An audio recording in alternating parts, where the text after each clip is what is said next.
What is up, everybody? It is Alex from Heavy New York, calling from the Alto again. And this time we got round two with Øystein of the almighty Borknagar. It is great to be able to talk with you. Thanks for coming back on the show today, man.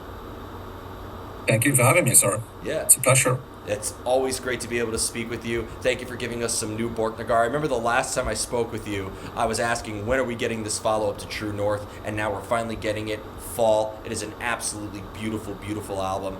Is this just intended to be a continuation of True North? Is it sort of continuing in that journey, or is it sort of marking like a new beginning or a new era for Borknagar?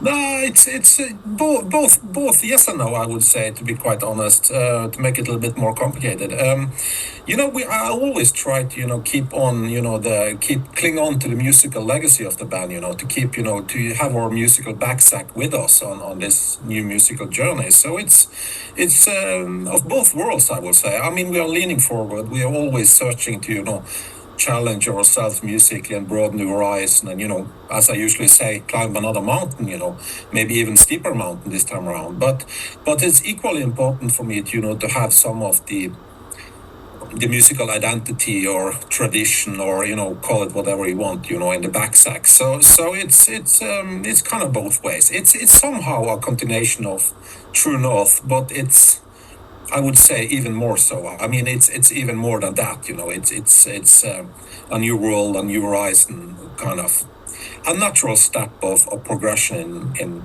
I would say in our musical journey.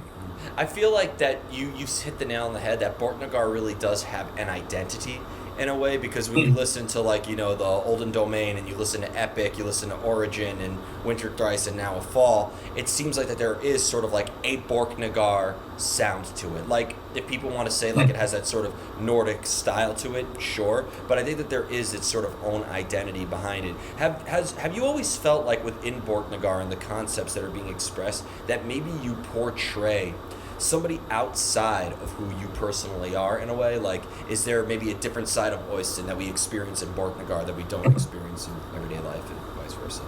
It's a good question, and I can probably have written books about this, but my short answer is probably I've always had this kind of idea in the back of my head, and it might sound a little bit cheesy, but I've always somehow tried to capture the notion of being in a forest or in a mountain or something, in the wilderness. I want to bring that kind of inconsistency and diversity and all that happens, into my music in a sense.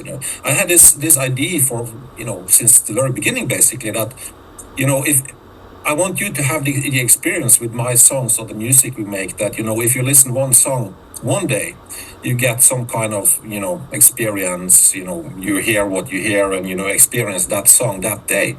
But if you listen to the exact same song the next day, maybe you hear something different, I mean, that is kind of when I have a trail back of my studio here where I go quite often, actually, and I know this trail by, every stone, almost every flower on the way. But still, there is a different experience each and every time I walk this trail, if you get my point. It's a different weather, it's a different bird singing, there is different seasons and stuff like that. That is kind of the quality, depth, and complexity from nature I want to kind of somehow bring into my music. If I've succeeded, or we have succeeded or not, I don't know, but at least that is kind of the mentality behind it. So yeah, I want kind of to have this rich soundscape that kind of sort of mimic nature in a sense, with all the quirks and all the things that are happening, all the leaves, all the bark, all the, all the texture that you and feeling and notion and sound you find in a nature. The kind of the perfect imperfections of the natural world, in a sense, that is something I want to bring into my music. And I've heard a lot of artists express that this is like the sound of nature, and the sound of the wilderness, if you will, is something that they want to express in their sound. And I love it when they combine heavy metal with it. But, in the end, heavy metal music, you're using electric guitars and loud amplifiers. You're in your recording studio now. Has that always been kind of like an obstacle in a way? Were you ever worried that maybe like the sound of your riffs, or, the drum tempo or something like that kind of like contradicted that desire of bringing nature into the sound? No, absolutely not. I've heard this joke about, the Vikings didn't have guitars and stuff like that. Yeah, sure, I know. That's not, obviously. But I think, I think actually metal, at least from my point of view, I think metal maybe is the most suitable music to empower, or to what can I, not empower, but to kind of project or mirror this what can I say, quite fierce nature of North, basically. There is a heavy weather, storms and rains and cold and all that, It's a very kind of contrast climate, I would say, in this northern hemisphere, at least where I live, with the fjords and everything. So to me, my guitar, my equipment, my studio, it's all about cheating, I mean, sitting around in the studio, mixing an album, it's all about cheating, It's making room that is not there. It's about, doing stuff with instruments that's not, natural in a sense, But still, it's it's a long history of with technology and how to express yourself through instruments, and then we are the studio and all that stuff. So I don't, that's I kind of regard that as a part of the nature in a sense, even though we kind of have invented guitars or is electronic stuff going on.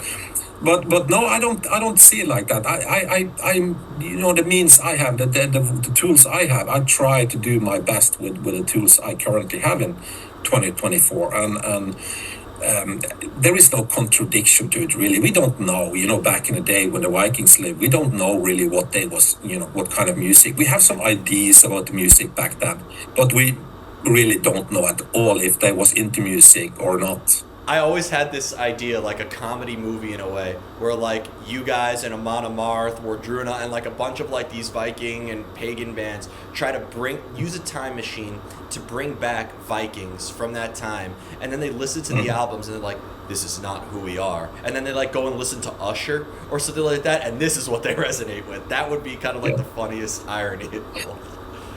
Yeah, well, definitely a cool thing, and you can play around with a lot of ideas like that. But to be quite honest and a little bit serious about it as well, I think that if though, I mean, for me, this whole Viking thing, being from Norway and all that, it's more kind of a mentality thing. That's the most important thing for me. And the Vikings, they was I guess the Hollywood version of the Vikings, Norwegian Vikings, was pillage, raping, and monasteries all around the place and all that violence.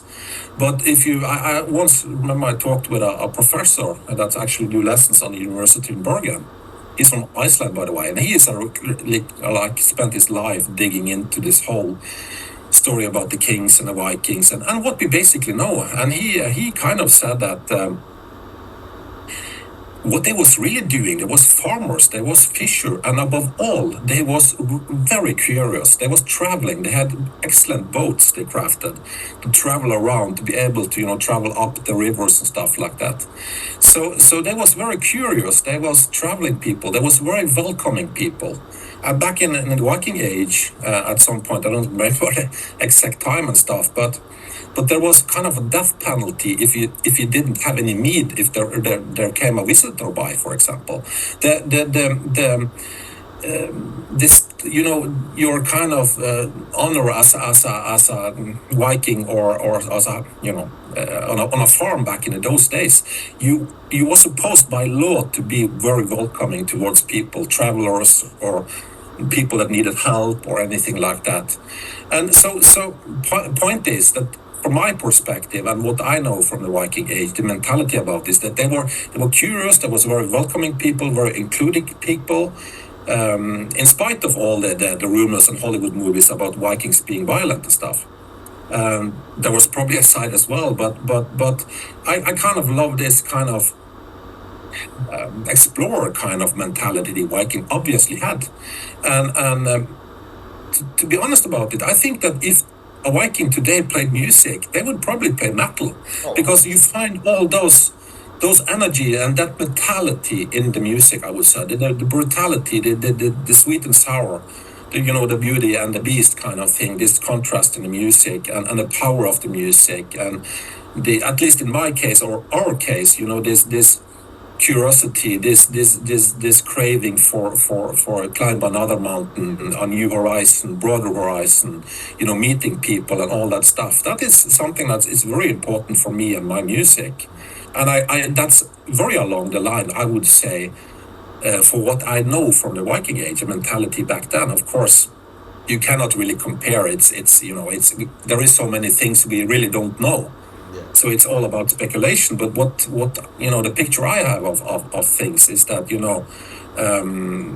I try to keep on, to cling on to this mentality that I have kind of learned that the Viking was about. Not the pillage, not the rape, not the all the stuff, and even of course not the all this we all have barbaric heritage. Like if I read, like if you write a song about Thor, like you're going to see a very uncanny resemblance to if somebody wrote an album about Genghis Khan. Different heritage, different parts of the world, but it's all about the same savagery and brutality throughout history. Yeah, you will find from based on the time you look at, will find in all kind of culture and all kind of groups and towns and people and countries and whatnot.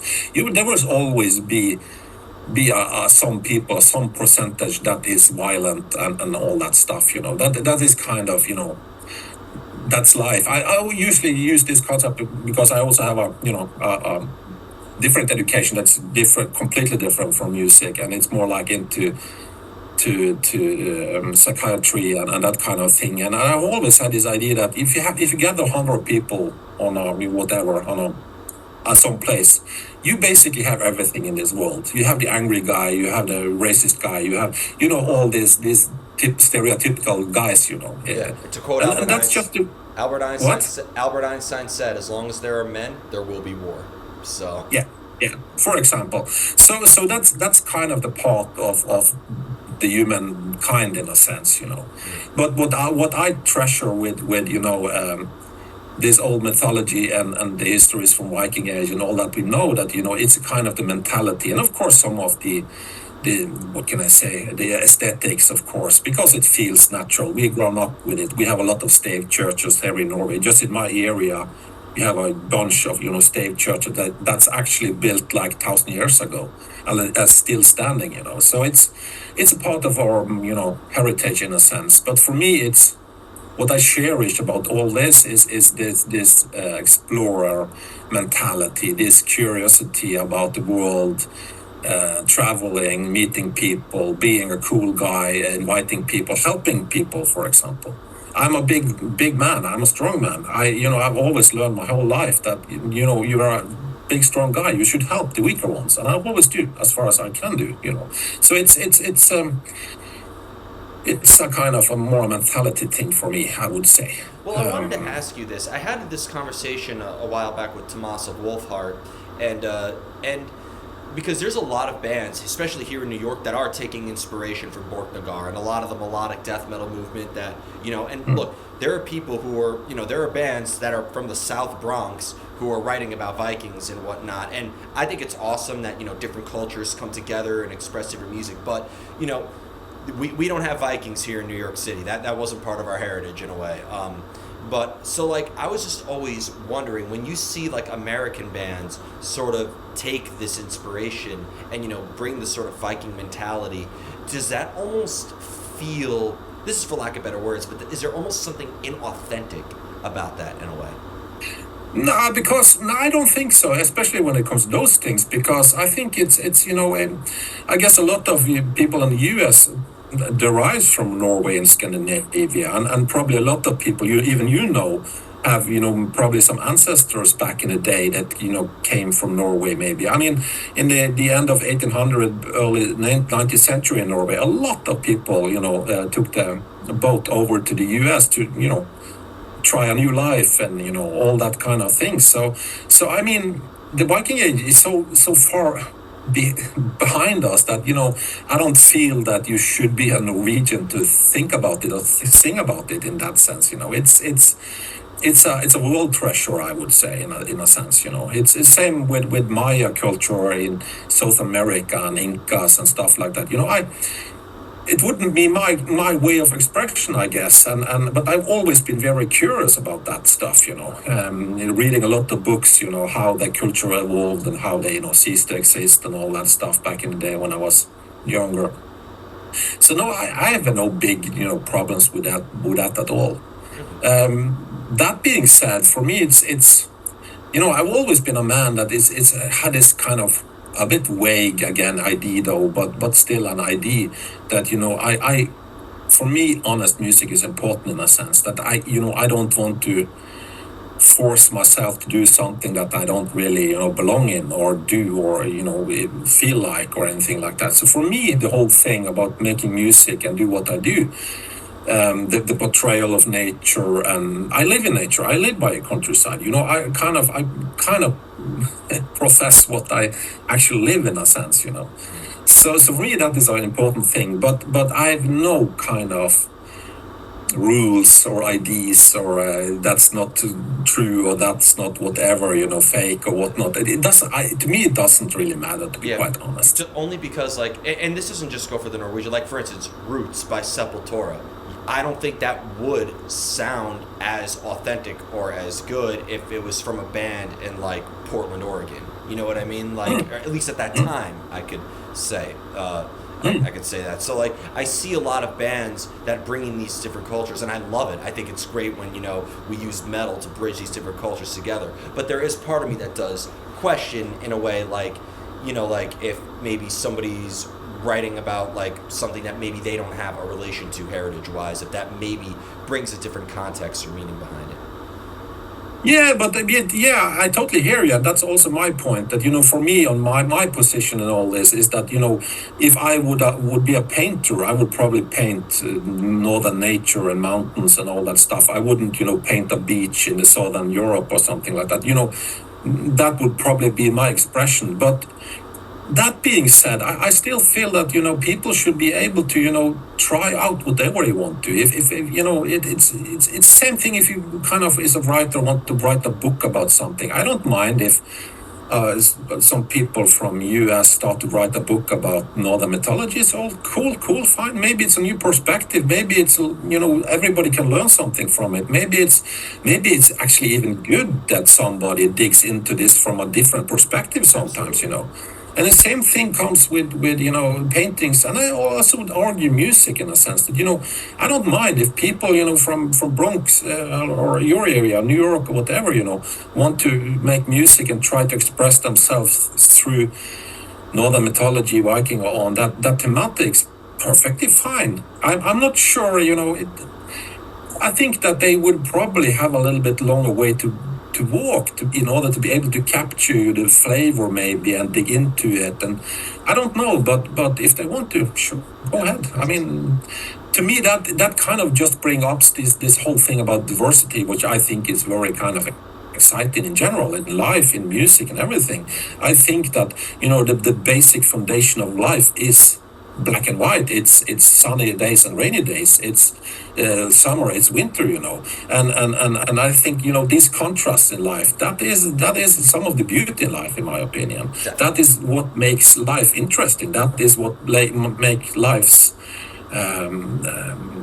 fun, to be honest. I mean, if everything was alike and everybody was doing the same stuff, and that would be a nightmare. I mean, seriously. Definitely.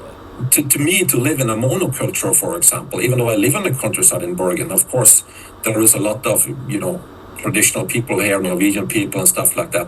But that is, I live here and I accept it, and that's fine. But I usually say that I'm first and foremost a world citizen, and then I'm a kind of Norwegian dude with a Norwegian passport, But first and foremost, I look at myself as a world citizen, of course. And you mentioned Norwegian paintings, and I just want to say this right now, every opportunity, Norway is home to the greatest painter of all time, Edvard Munch. So, I just wanted to mention that right there. There you go. I also wanted to ask too, because when I listen to like Winter Thrice or Ord or Universal Origin, I get like these different stories, but as an individual, we all go through our own personal trials and tribulations, and we're all examining the world that's very much in front of us. So has a personal experience or your personal interactions with the world, especially with touring and seeing different cultures all over the world, has that also been a subject matter that you want to express in your music? Or do you almost kind of use your instrument and use your riffs and Borknagar as an escapism from everyday life? I would try to explain it a little bit different way. I'm too old now to kind of pinpoint one band or one single or one song or one album that kind of this gives me all the inspiration. I'm a big Pink Floyd fan. I've always been that since it was my childhood and all that stuff, and that's my mothership when it comes to music. But when it comes to inspiration these days, when people ask me, I'm kind of life. Life is my inspiration. I don't sing about my life per se. I don't sing about things that worries me. Of course, I have kids. I have a daughter now who just moved out, and I have a son that is about to move out, and they have a future. They have a much greater future or longer future than I have. And of course, I worry. I mean, there is a huge worrying going on in middle of Europe right now. We have climate crisis going on. We just have pandemics, and people that knows this stuff know that this is just a very early taste. There will be much worse pandemics coming in the future, probably, most likely, and so on and so forth. So there is a much to worry about in present time, but also for the future and my kids and stuff. And I do, of course, I do, and that of course inspires me. But it doesn't inspire me like an album or Pink Floyd or stuff like that maybe, but it more kind of fuels my inspiration, if that makes any sense. It kind of gives kind of fuel to the fire in a sense that, I need to say something. I need to kind of, and my way of doing it is that doing that is not, going Greenpeace about stuff. That's not my way of taking action on stuff. But my way of taking action through my music is more like trying the best I can to show the world the precious nature, the beautiful nature we actually have that we are about to lose, and we have our way of expressing ourselves and all that stuff, It will always kind of or my lyrics always refer to nature and all that stuff, and there is really nothing new under the sun. This on the new album Fall, I would say, it's pretty much the same thematics and stuff, just different angles, and of course influenced by the last years with all things happening and stuff. But of course, between the lines and like not directly but indirectly, if there's anything called that. I would say, all that we see and we live through as people these days, not only me, but the rest of the guys in the band, of course, it gives us fuel for, saying something, doing something, making our music. It definitely does. But in the same time, I've always had this idea about music should be beyond and above politics, religion, and all that stuff. It should be something universal. It should be something... that I don't want to, profess any special attitude or meaning or what you should do. We are more a kind of band that want to leave the door open for the fans to, please come in and join us on this musical ride and make yourself, comfortable in this music and find what you want to find in it, kind of thing, rather than we want to be a typical entertainer on stage entertaining people and saying what is cool and what's not cool, if you get my point. 100%. Maybe a stupid example, but for me I rather see myself as a musical adventurer rather than a musical entertainer, if you get my point. And I always had this idea about I want to leave the door a little bit open, have a little bit kind of people can invite people in to the party, so to speak, or to this musical journey. And they can choose to dig deep into stuff. There is a lot of details, there is a lot of layers in all our music and lyrics, more than people are aware of, actually. But if you only want to just be a part of the ride and have fun and drink some beers, yeah, sure, that's cool as well. But there is also potential to dig into it and maybe even do some soul searching or introspections or whatever you want to do. So for me, my music is more like a invitation or to a journey rather than entertainment. Well, this is what I love about like the Scandinavian metal scene, whether I'm listening to Amon Amarth or you guys or whatever, like you guys, or the death metal scene, like Norway is home to black metal and death metal and like, a lot of blasphemy and, a lot of history and a lot of darkness. But at the same time, everybody's partying and drinking beer like it's a Motley Crue concert. So that's what I've always found so awesome. That's why I always love attending like the European shows, because it is like just a retrospective of every type of emotion and every type of concept that one can feel with creating music. Yeah. Yeah. So, for me, it's a very important, what can I say, virtue with my music that everybody should be. There is kind of room for everybody in the music, that we want, it's not, there is a room for everybody in this kind of music. It should be some kind of, as I said, a little bit of a universal feel to it. Of course we have our background. We live in Norway and we kind of, our kind of aesthetics and music to some degree is kind of inspired by that and all that stuff. But still, I try to make music that is, what can I say, all inclusive when it comes to life, It should reach everybody. It should be an open door to everybody that wants to listen to this kind of music. And if they find some kind of value in it, whether that is, power to keep on fighting for something, or if that's just being cuddled when needed, or, just flying away, dreaming away with the music, yeah, fine, cool, do it. And if somebody out there actually can do something that with my music, I'm a happy boy. That's all I really want to achieve with my music. I've never walked into this because I want the fame for there's no fortune in metal, so to speak, but I've never done this to become this traditional kind of. I was not a teenager, I want to be a rock star and famous and all that. I've always been into this because of the music alone, basically, and everything else is cool, of course, also touring and live shows and all that. But I've always been a guy that my main mission in all this is to make some music that I just would love to hear myself. That's basically all. That is where it starts. That's where it ends for me. And that's why we love Borknagar. I want to thank you so much for your time today, and thank you so much for coming back. Just with the release of this brand new album, Fall, what else could we be expecting from Borknagar in the near future? Yeah, we have a quite busy year in Europe, actually. We are discussing a tour with a quite big band later this year, and then we have a bunch of festivals. So, yeah, pretty busy this year in Europe. We are already talking with our people in manager and stuff for possibilities in the US next year, 25.